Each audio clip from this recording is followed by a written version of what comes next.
Hi friends, நாம் இன்னைக்கு இந்த வீடியோவில் ஒரு அருமையான கருவாட்டு குழம்பு தாங்க எப்படி செய்யலாங்கிறத பார்க்கலாம். கருவாடு குழம்பு இந்த மாதிரி மண் பாத்திரத்தில் செஞ்சு பாருங்கள், டேஸ்ட்டு அட்டகாசமாக இருக்கும்.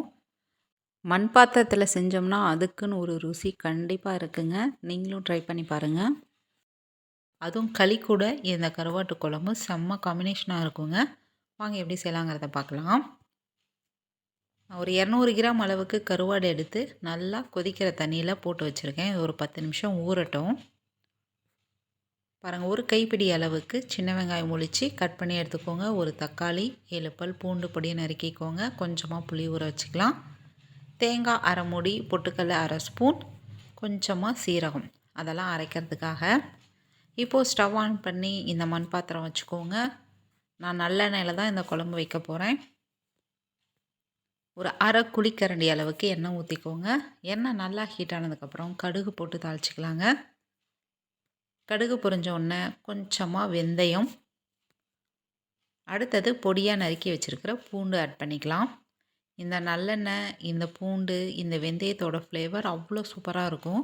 எந்த கருவாடாக இருந்தாலும் இந்த மெத்தடில் வைக்கலாம்.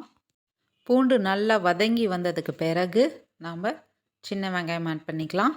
கண்டிப்பாக இதுக்கு சின்ன வெங்காயம் தாங்க யூஸ் பண்ணணும், அப்போ தாங்க டேஸ்ட்டு நல்லாயிருக்கும். சின்ன வெங்காயம் யூஸ் பண்ணி குழம்பு வச்சோம்னா எந்த குழம்பா இருந்தாலுமே அது நல்லா ருசியாக இருக்குங்க. அடுத்ததாக கருவேப்பிலை போட்டு நல்லா வதக்கிக்கலாம். இதெல்லாம் நல்லா வதங்கி வந்ததுக்கப்புறம் தான் நம்ம தக்காளி ஆட் பண்ண போகிறோம். நம்ம புளி எந்த அளவுக்கு வச்சுருக்கோமோ அதுக்கு தகுந்தாற் போல் நம்ம தக்காளியை கூட்டவோ குறைச்சிக்கவோ சேர்த்திக்கலாம். நான் ஒரு தக்காளி மட்டும் யூஸ் பண்ணியிருக்கேன். இந்தளவுக்கு நல்லா எல்லாம் வதங்கி வந்த பிறகு நம்ம கருவாடை ஆட் பண்ணோம். 10 நிமிஷம் ஊறின பிறகு கருவாட்டை சுடுதண்ணிலேருந்து எடுத்துகிட்டு நார்மல் வாட்டரில் ஒரு 3 டைம் நல்லா வாஷ் பண்ணிவிட்டு வெங்காயம் தக்காளி வதங்கின பிறகு நாம் இதை ஆட் பண்ணிக்கலாம். நல்லா ஒரு நிமிஷத்துக்கு இந்த கருவாடு எண்ணெயிலே நல்லா பரட்டி பரட்டி விடுங்க. நல்லா வதங்கி வரணும். இப்போது ஒரு நிமிஷம் ஆயிடுச்சு, நல்லா வதங்கிருச்சு எண்ணெயிலேயே. இப்போது நம்ம மசாலா பொருட்கள் ஆட் பண்ணிக்கலாம். ஒரு அரை ஸ்பூன் அளவுக்கு மஞ்சள் தூள், காரத்திற்கேற்ப மிளகாத்தூள் நான் ஒரு 1.5 ஸ்பூன் ஆட் பண்ணியிருக்கேன். மல்லித்தூள் 2.5 ஸ்பூன் நான் ஆட் பண்ணுறேன்.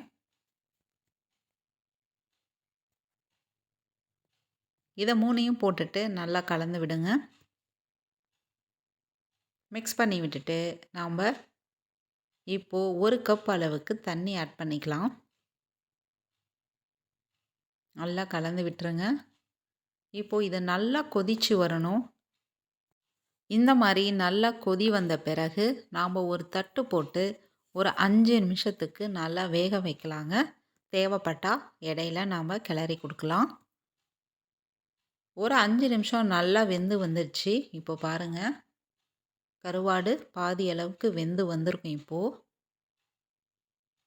இந்த மாதிரி பாதி வெந்ததுக்கு பிறகு நாம் புளி ஊற வச்சதை கரைச்சி நம்ம எடுத்துகிட்டு வந்துடலாம். அதை இப்போது ஆட் பண்ணிக்கோங்க.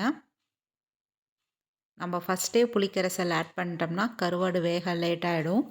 அதனால் கருவாடு ஓரளவுக்கு வெந்த பிறகு புளிக்கரைசல் ஆட் பண்ணிவிட்டு கல்லுப்பு, குழம்புக்கு தேவையான அளவு கல்லுப்பு ஆட் பண்ணிக்கலாம்.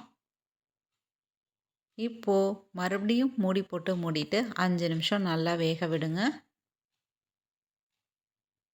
5 நிமிஷம் நல்லா வெந்த பிறகு நம்ம அரைச்சி எடுத்துகிட்டு வந்த தேங்காய் விழுது ஆட் பண்ணிக்கோங்க.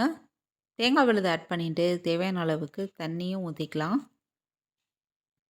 இப்போது நல்லா கலந்து விட்டுட்டு இப்போ ஒரு 3 நிமிஷத்துக்கு மட்டும் வேக வச்சுக்கலாம். இப்போது நல்லா கொதிக்க ஆரம்பிச்சிருச்சு. குழம்பு சீக்கிரமாக திக்காயிடுங்க நம்ம தேங்காய் ஊற்றி இருக்கிறதுனால. உப்பு காரம் செக் பண்ணிவிட்டு பத்தலைனா இந்த ஸ்டேஜில் நம்ம ஆட் பண்ணிக்கலாம். இப்போ ஒரு 3 நிமிஷத்துக்கு மட்டும் வேக வச்சுக்கலாம்.